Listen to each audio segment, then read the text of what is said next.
6장 47절에서 56절 말씀까지 저희들이 보도록 하겠습니다.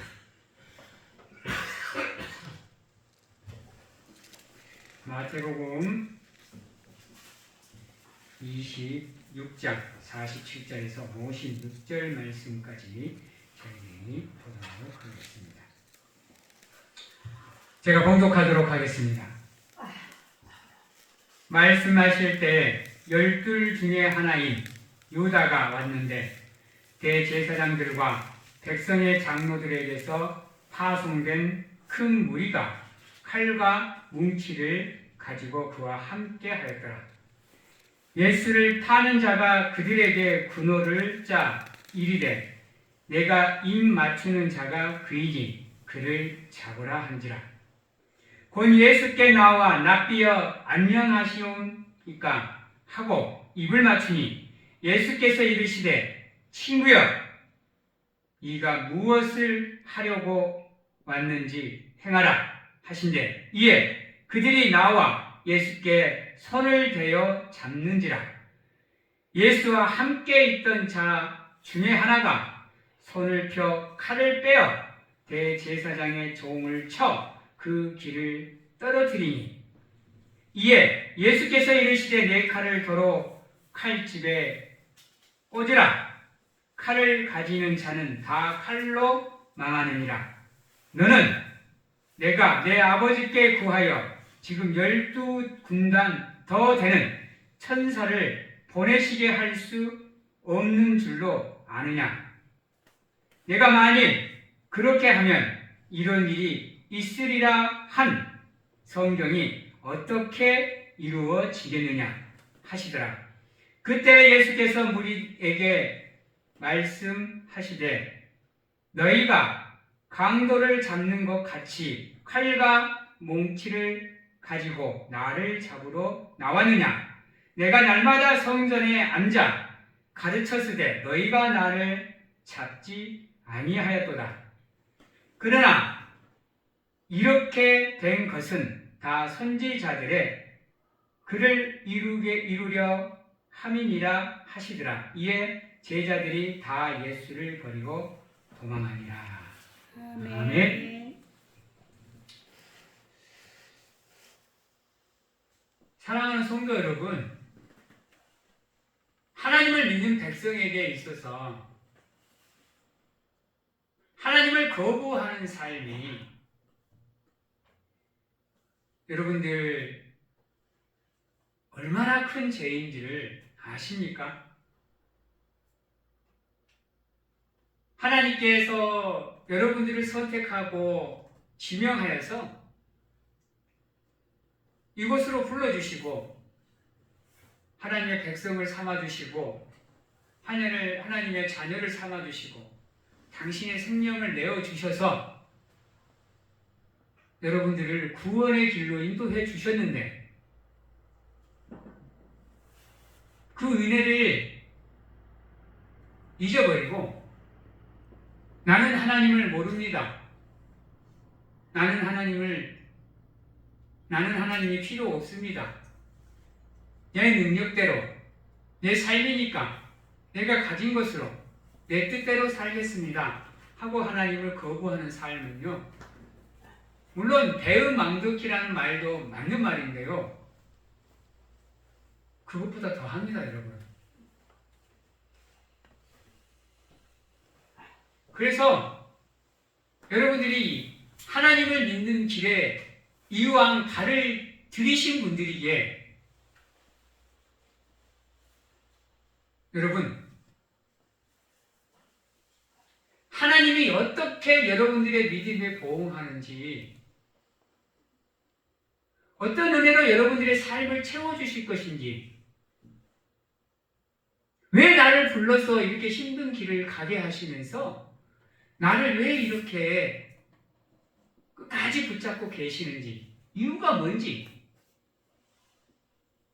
한 번쯤은 찾아가기 위해서 노력을 하셔야 돼요. 내가 좀 바쁘다고, 내가 좀 힘들다고, 내가 좀 아프다고 그 하나님을, 그 하나님의 그 간절한 그 외침을, 그 수고를 외면해버리면 결단코 여러분들에게 좋지 않은 일입니다, 여러분.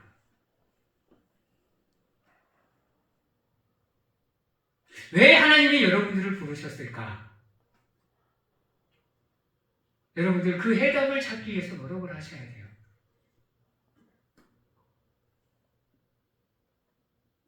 왜 예수님께서는 굳이 그런 고생을 하시고 고통을 당하시면서 이 땅에 오셔가지고 안 해도 되는 일을 왜 하셨을까?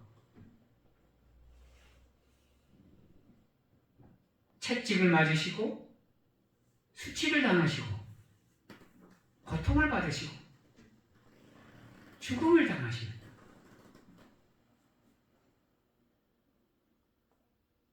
굳이 십자가를 지시는, 왜 했을까? 여러분들 그 답을 찾아가셔야 됩니다. 그게 바로 여러분들 앞에 지금 놓여져 있는 구원의 여정이고 믿음의 여정인 겁니다. 아무 생각 없이 그냥 그렇게 믿음 생활하고 삶을 살아가시면 안 됩니다.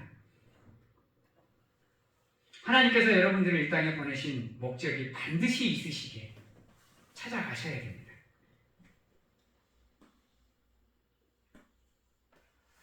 오늘 말씀에 보면 그 여정을 함께 하던 제자들의 실패하는 모습이 나옵니다.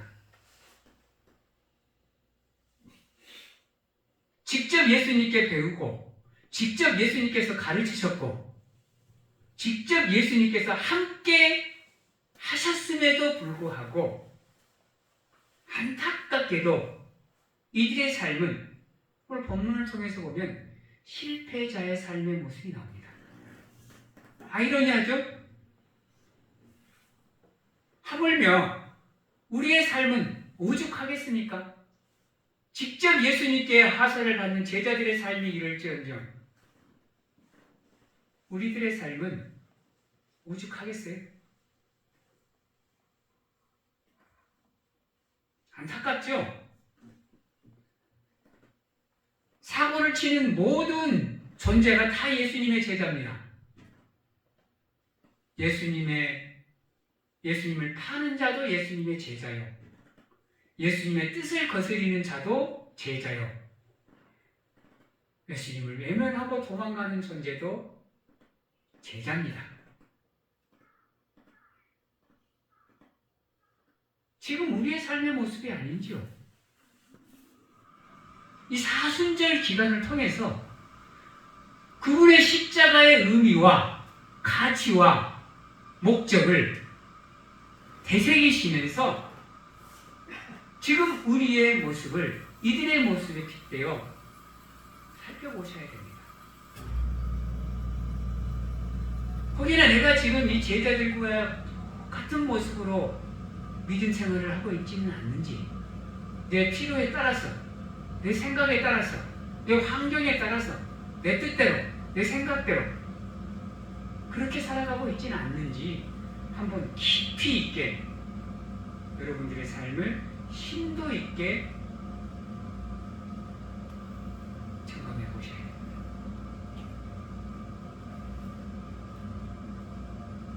근데요, 그런 제자들을 바라보면서 예수님은 원망하지를 않습니다.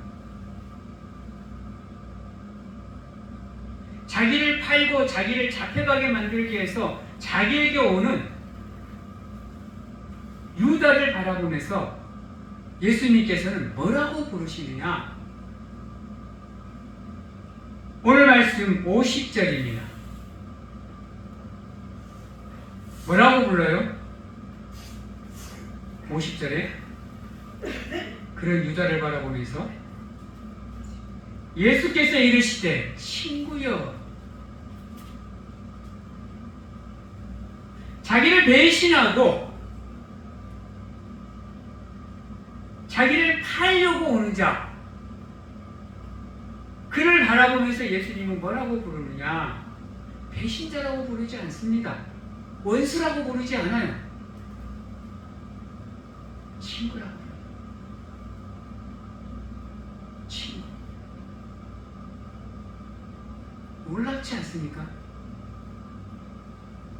이게 가능할까요? 이게 바로 우리가 배워가야 되고 닮아가야 되는 예수 그리스도의 또 다른 사랑의 모습이고 인자의 모습이고 국민의 모습입니다. 그럼에도 불구하고 유다는 그 예수님의 마지막 그 애절함 또한 깨닫지 못합니다. 이게 유다에게 있어서 예수님께서 주시는 몇 안 되는 회개의 기회 중에 하나입니다. 깨닫기를 바라는, 자기를 돌이키기를 바라는, 죄에서 벗어나기를 바라는, 다시금 하나님의 사람으로 돌아오기를 바라는 그 예수님의 마음이 오늘 이 50절에 너무도 간절하게 담겨 있습니다. 사랑의 언어로 말하면서도 그의 죄를 깨닫게 만들어줍니다. 친구야! 지금 네가 행하려고 하는 것을 행하라. 무슨 말이에요? 예수님은 이미 다 알고 계신다라는 거예요. 그럼에도 불구하고 친구야라고 부릅니다. 그럼에도 불구하고 모르고 친구야라고 부를 수는 있겠지만 다 알고도 유다를 향해서 친구라고 불러주시는 우리 바보 같은, 우리 멍청이 같은 예수님의 모습이 여기에 나옵니다. 지금 이 순간 여러분들을 바라보면서 하나님의 모습이 이렇습니다.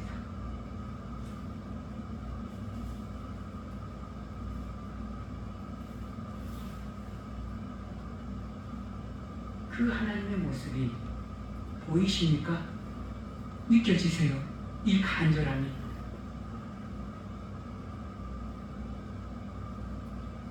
나는 하나님을 외면하고, 나는 하나님을 거부하고, 때로는 하나님을 욕하고, 욕되게 하고, 헛된 욕망만 쫓아가는 나인데도 불구하고, 지금도 나를 찾아오셔서 내 사랑하는 아들아, 내 사랑하는 딸아, 내 사랑하는 자녀야라고 불러주신 그 하나님의 애타는 음성, 그 애절한 음성이 여러분들 귓가에 들리십니까? 지금도 하나님은요, 여러분들이 그러한 삶을 깨닫고 하나님께 돌아오기를 지금 여러분들 삶 앞에서 두 팔 벌려서 기다리고 계십니다. 방황할지라도, 방탕할지라도 지금도 여러분들을 바라보시면서 기다리고 계십니다.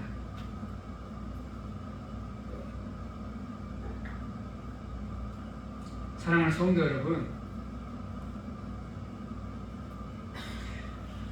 우리 하나님을 믿는 백성들에게 있어서 하나님이 함께 하시지 않은 것처럼 무서운 게 없습니다.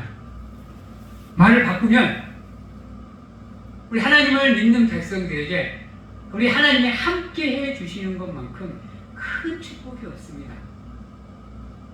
그럼에도 불구하고 제자들이 깨달지를 못합니다.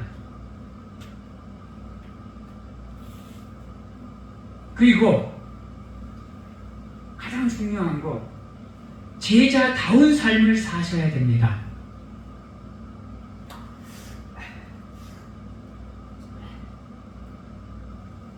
그 하인들이, 제사장과 장로들이 보낸 하인들이 이렇게 예수를 잡으려고 하니까 예수와 함께한 자 중에 하나가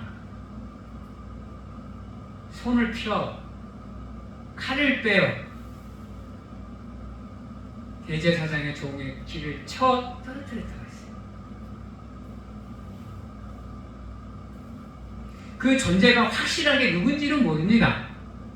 그러나 일설에는 이자가 베드로라고 얘기합니다. 근데 만약에 베드로면요, 베드로는 한번 하나님께 이러한과 비슷한 일로 하나님께 질책을 받았던 제자입니다. 그것도 하나님께 기가 막힌 신앙 고백을 한 이후에 질책을 당합니다. 근데 오늘과 같은 일이 또 벌어졌다는 것은 베드로가 그때 그 일로 깨달지 못했다는 겁니다. 예수님의 말씀을.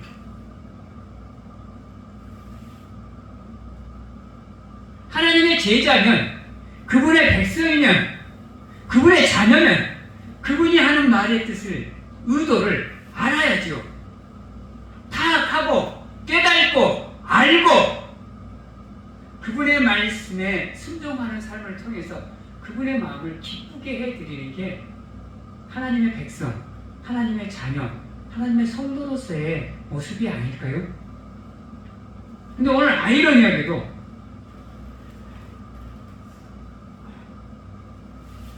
제자의 모습이 나오지 않습니다.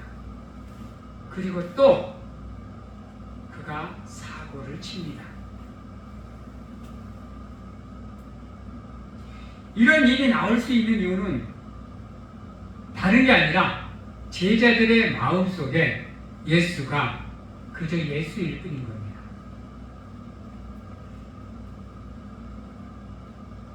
예수가 예수일 뿐인 거예요.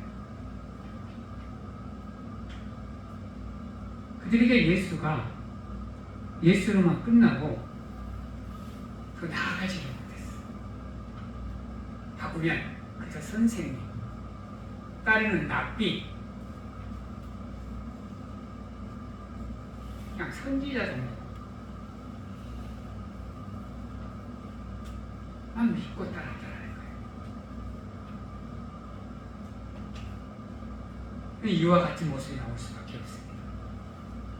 그들이 예수를 그리스도로, 예수를 구세주로, 예수를 하나님의 아들로 진짜로 그렇게 믿었다고 한다면 이런 모습 나올 수가 없습니다.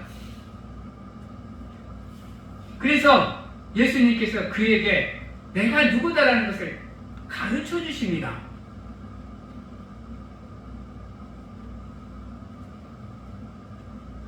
오늘 말씀은 53절입니다. 53절에 보면 예수께서 이렇게 얘기합니다. 너는 내가 내 아버지께 구하여 지금 12군단 더 되는 천사를 보내시게 할 수 없는 줄로 아느냐? 너는 그저 나를 사람으로만 보느냐? 너는 그저 나를 선생으로만 생각하느냐?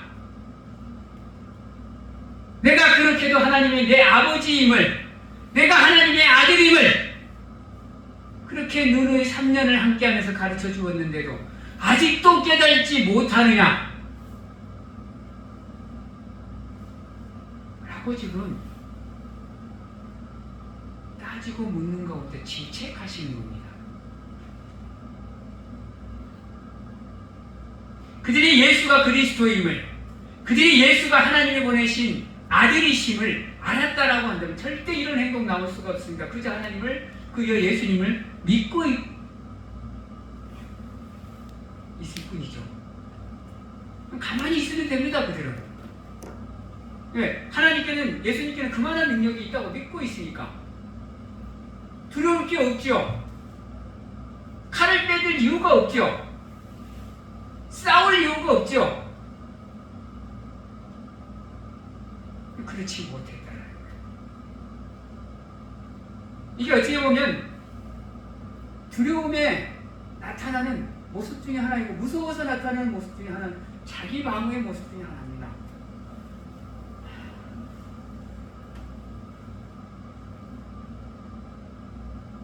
그러면서 예수님이 이 땅에 오신 이유를 얘기해 주십니다.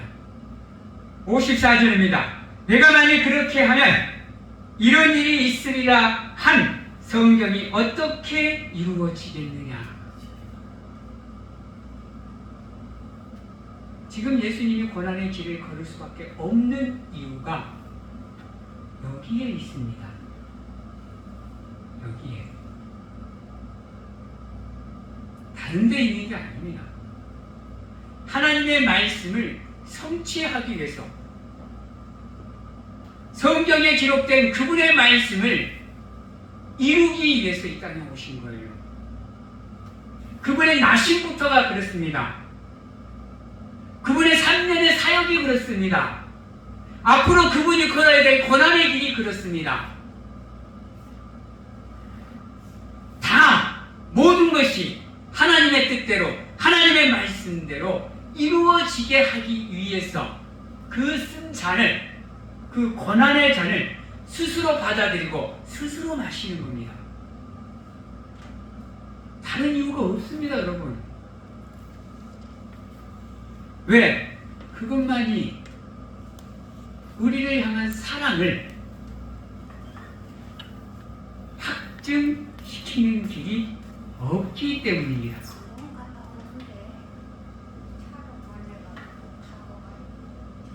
사랑하는 성도 여러분, 우리는 하나님을 믿는 백성이기에 백성다운 삶을 사시기 위해서 노력을 하셔야 되고요. 그 길을 걷기 위해서 비록 힘들고 어려워도 참고 견디는 가운데 함께 걸어가셔야 됩니다. 마지막으로 하나님의 품에서 떠나지 마십시오. 제발 그분의 은혜에서 벗어나지 마십시오. 어떠한 삶의 현장에 놓여져 있더라도 곧 죽어버릴 것 같은 고통의 삶의 순간에 놓여 있을지라도 그분을 벗어나는, 그분에게서 도망가는, 그분을 외면하는 삶을 사시지 마십시오. 하나님의 제자는, 하나님의 자녀는 같이 하나님과 함께하는 겁니다. 하나님을 떠나면요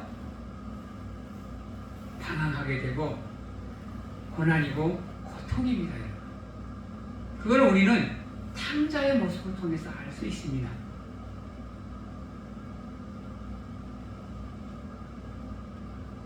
처음에는 모든 것을 갖고 가니 풍성하죠. 결국은 고통에, 아픔에, 삶에 놓일 수밖에 없어요, 여러분. 그때 비로소 우리는 하나님을 찾아요. 인생을 다 허비하고 힘을 다 소진하고 모든 것을 잃어버린 그 순간에 되어서야만이 하나님을 찾아요. 그러지 마십시오. 우리 속된 말로 있을 때 잘해야 됩니다. 있을 때. 다 잃어버리고는 소용이 없습니다. 오늘 제자들도 마찬가지입니다. 오늘 말씀 마지막 절 56절입니다. 그러나 이렇게 된 것은 다 선지자들의 그를 이루려 함이니라 라고 예수님께서 자기의 온 이유를 얘기를 해줬어. 내가 이래서 왔다. 지금 이 일이 이래서 벌어진 거다. 라고 얘기를 해주고 있는데 불구하고 제자들이 뭐 했냐? 뒤에 뭐라고 나와요? 제자들이 뭐 했어요? 이에 제자들이 다 예수를 버리고 도망하더라. 이런 비겁한 인간들이 어디 있어요? 이런 배은망덕한 놈들이 어디 있어? 안타깝죠. 예수님이 얼마나 허망했을까? 얼마나 후회했을까? 저런 놈들을 내 제자라고 내가 선택을 했나 한탄했을 수도 있겠습니다. 그랬는지 아닌지는 확실하게 모르겠지만요, 성경이 기록하고 있지 않으니 예수님의 표정을 한번 생각을 해보십시오. 도망가는 제자들은 어떤 표정으로 바라봤을까? 그래도 우리 바보스러운 예수님은 사랑의 눈으로 봤을 것 같아요. 불쌍한 눈으로, 국민의 눈으로.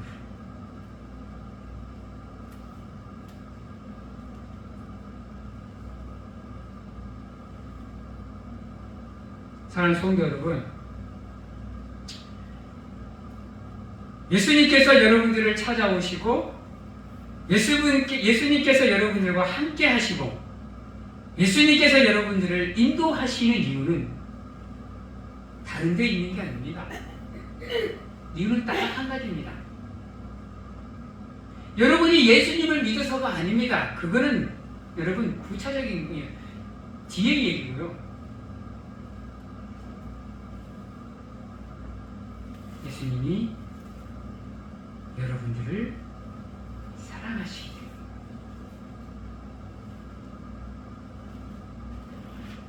그래서 여러분들은 그 사랑의 증표로 믿음을 가지는 겁니다. 지금도 예수님은 여러분들을 사랑하십니다. 여러분들이 어떠한 모습으로 무엇을 하고 어디에 서 있든지 간에 예수님은 지금도 변함없이 사랑의 눈으로 여러분들을 바라보고 계시고 여러분들을 기다리고 계십니다.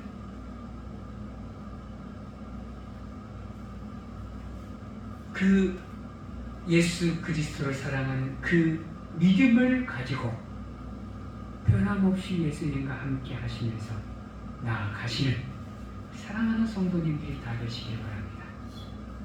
그런 삶을 통해서 하나님께 감사하고 그분의 은혜에 보답하며 그분과 함께 길을 걸어가시는 아름다운 성도님들이 다 되시기를 주님의 이름으로 축원합니다. 기도하겠습니다.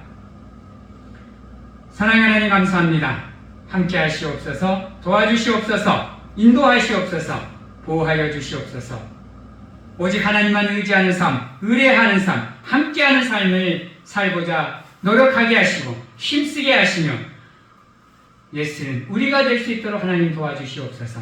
모든 상황 속에서 우리의 생각대로가 아니라 우리의 뜻대로가 아니라 나의 모든 것을 내려놓고 하나님의 뜻대로 하나님의 말씀대로 하나님의 계획대로 살아가기 위해서 노력하는 우리 사랑하는 저와 우리 성도들이 될 수 있도록 하나님 축복하여 주시옵소서. 지금은 우리를 죄에서 구원하시기 위해 이 땅에 오신 예수 그리스도의 은혜와 세상 끝날까지 항상 우리와 함께 하시는 가운데 안아주시고 품어주시며 함께 하시는 예수 하나님의 사랑하심과 세상 어느 곳에 가서 무엇을 하든지 간에 우리를 지키시고 보호하시는 성령님의 교통하심이 오늘 이 자리에서 모든 상황 속에서 하나님만 의지하는 믿음의 삶을 살게노라고 확신하고 결단하는 귀한 하나님의 성도님들 머리 위에와 가정과 직장, 자녀와 건강 위에 지금부터 영원토록 함께 하시기를 축원하오나이다.